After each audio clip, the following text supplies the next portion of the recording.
that cop, okay? He's gonna be here at 2 o'clock. What time is that? Right, guys. 1:56. We're gonna have Robin come up and play. Yeah. Oh, okay, guys. So there. So we have. What's your name? Can we have Slava come up to the stage, please? Slava. Yeah. Thank you for coming by, sir. They want me to document this. Roll it off the whole time. Yeah, right here. Right here.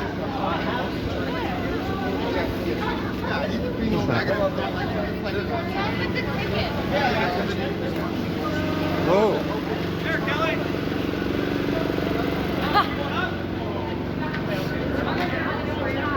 Hi.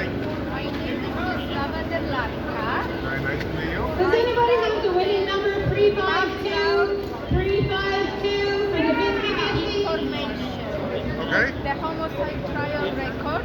Okay. So I want to file the complaint about the alleged murder suicide because the pandemic was a hoax and everything is explained here. Okay.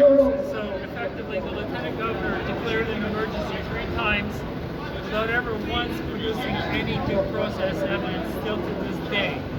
Due process is guaranteed in the Canadian Human Rights Section 1A. So the Lieutenant Governor of Ontario violated due process, and Parliament had a duty to ensure the protection of these rights and freedoms in Canada. And Parliament went way out of the way to not ensure the protection of these rights and freedoms in Canada, and therefore Parliament disobeyed the statute. Parliament disobeyed the statute called the Canadian Bill of Rights. Disobeying a statute is a criminal code offense, section 126 of the Canadian Criminal Code. And since lockdowns are known to have suicides, it becomes culpable homicide as murder, section 229C of the Canadian Criminal Code. Criminal negligence causing death, section 220 of the Canadian Criminal Code. So we are accusing the Lieutenant Governor of murder, Parliament of murder, and also we're either not allowed to buy food in stores, and that would be a destruction of an identifiable group in whole or in part. I myself could not buy food at a Fortino's because I had an exemption and I was not allowed to buy food. That's the destruction of an identifiable group in whole or in part. Also, indignity to a dead body. Soldiers who died for our freedom, any indignity is an indignity. At the Topeka courthouse in 1994, a guy peed on a gravestone and was charged with an indignity to a dead body. So in Moyer versus Queen, it was stated that an indignity is an indignity. So an indignity to a dead body would mean a soldier fighting for our freedom and us losing our freedom. So we're accusing the Lieutenant Governor and Parliament of numerous criminal violations. And also we have evidence of reporting to police services criminal complaints regarding what we're talking about and more. We did a Freedom of Information request on the incident numbers that we had supplied for request information back, and the occurrence reports do not reflect our criminal complaint. And so we also are reporting to the police department officers who we believe have committed criminal code offenses, such as detectives and others along the way who had a piece of this. And so we are accusing police officers, and we're reporting this to the police department, of defeating or reverting the course of justice, which would be criminal, which would be obstructing justice, subsection 139 bracket 2 of the criminal code, 10 years in prison. So her daughter lost her job because she's not vaccinated. That is destruction of an identifiable group of older apart. That is genocide. This woman over here is harmed from a vaccine. She may not be able to have children. That is the destruction of an identifiable group. And I work in hospital for 27 years in Hamilton Sciences, and when they had this restriction, every third patient was saying, I wish I was dead, but family couldn't start. Yeah, So that would be cruel and unusual treatment of protected rights. So the Lieutenant Governor never once, through 3 declared emergencies and 3 extensions of emergency, never once supplied sworn, under oath, or any kind of due process information to the population. I'm really sure you don't have any paperwork for stay at home, or none of us have it. So due process was violated. So we are coming to the police, asking the police, coming to assist the police to form 2 tactical teams, one for Toronto, one for Ottawa. Once you look over the package and if it's agreed upon, we would like 2 tactical teams to take into custody Lieutenant Governor for Toronto and Parliament, which is defined as the Queen, the Senate, and the House of Commons for Ottawa. We would like 5,000 tactical team members from Toronto, 5,000 from Ottawa to take these people into custody and charge them with murder. And what we have done is, using the sense of the Bible, if your brother or sister is caught in sin, you who live by the Spirit should gently restore them and make sure you're not as bad as they are, and also carry each other's burdens. So what we have done is we see that police officers are not acting what we believe is properly. So we're coming to the police for help and we're assisting the police. And we've also, what we believe is we've done the work for you in a homicide trial record. It's our version of what we think the police would put against the Lieutenant Governor of Ontario and Parliament to put them all in prison for life. So we would like 2 tactical teams, one for Toronto, one for Ottawa, to take them into custody for murder, essentially. If I may say, like, if I'm very tired, but I still think about Hamilton science. And when they write in the newspaper that they don't have cribs for children, this is baloney, because they could rent those cribs. When I worked there, they always rent the beds, you know, for patients, and then only they put this to kind of make how busy they are. And they not even know what they have in the storage, you know, and Mr. McIsaac, CEO, should be criminalized now, what he did to the staff. Fire them, and even though they breach the contract, because in the contract, union contract, they have the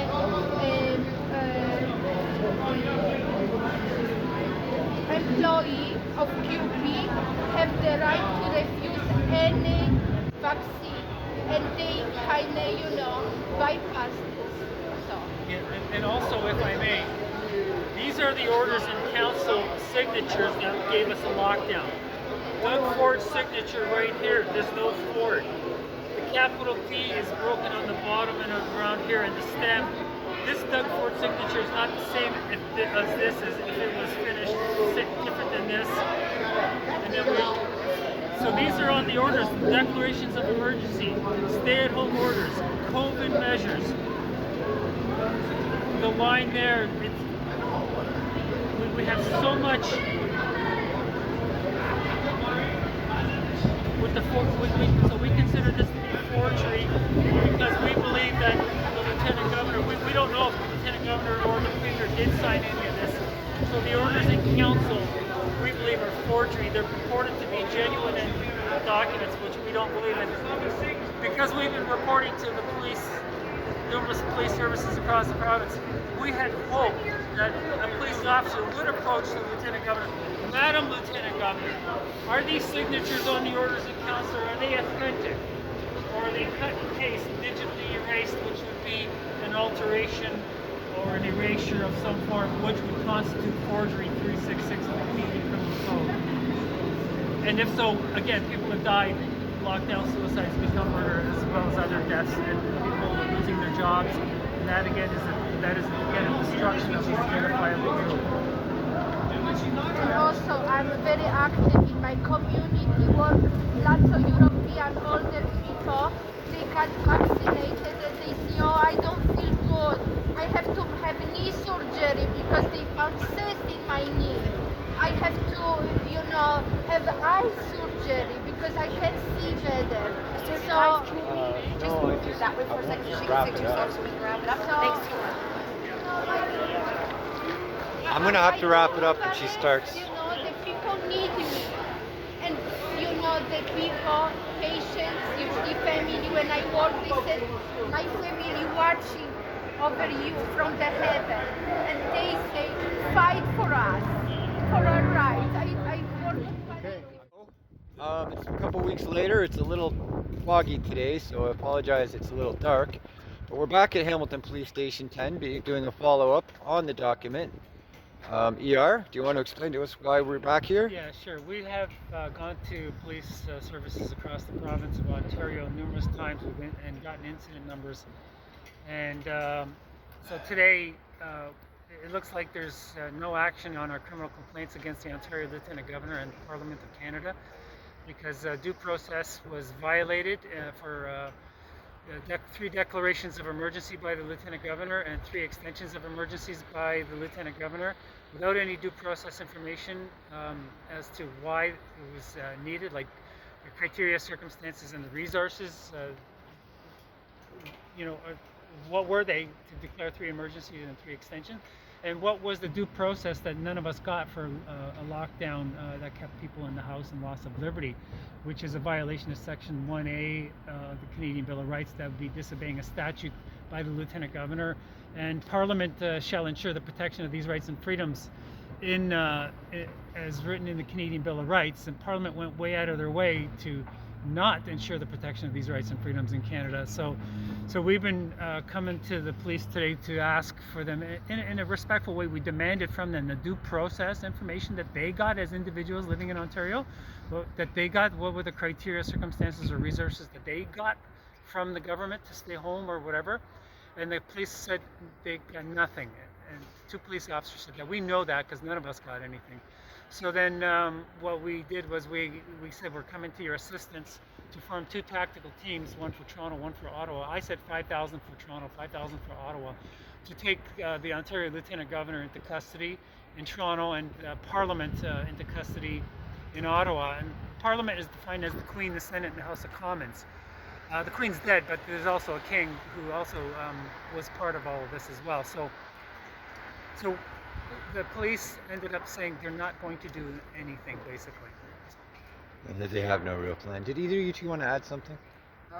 Well, I'm just going to point out that under Section 1.2 of the Police Services Act, it actually states that it's a job of the police to protect the rights and the freedoms. It's not worded that way. It's actually worded, it's the police's duty to safeguard the fundamental rights and freedoms according to the Canadian Charter of Rights and Freedoms and the Human Rights Code, which clearly was violated today.